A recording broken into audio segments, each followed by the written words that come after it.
Hi friends, ఇవాళ దోసకాయ tomato chutney చేసుకుందాం. ఇప్పుడు ఒక బాండీ తీసుకుని దానిలో శనగపప్పు మినపప్పు వేసుకుని కొంచెం లైట్ బ్రౌన్ వచ్చేదాకా వేయించుకోవాలి. తర్వాత నువ్వులు కూడా వేసుకుని లైట్ బ్రౌన్ వచ్చేదాకా వేయించుకోవాలి. తర్వాత ఆయిల్ వేసుకుని దానిలో పుదీనా, టొమాటో, దోసకాయ, పచ్చిమిరపకాయలు వేసుకుని కొంచెం మెత్తగా అయ్యేదాకా కుక్ చేసుకోవాలి. బాగా మగ్గిపోవాలన్నమాట. ఇప్పుడు సాల్ట్ వేసుకుంటే త్వరగా మగ్గిపోతుంది. సాల్ట్ మీ టేస్ట్ ప్రకారం తర్వాత గ్రైండ్ చేసుకుని అయినా వేసుకోవచ్చు.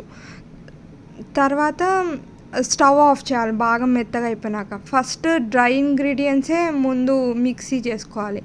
తర్వాత దానిలో టమాటా, దోసకాయ ముక్కలు వేసుకుని రెండు కలిపి గ్రైండ్ చేసుకోవాలి. చేసుకున్నాక ఇవి పెసరట్టు, ఇడ్లీ, దోశ మీ ఇష్టం దేనితో అయినా తినచ్చు. చాలా బాగుంటుంది.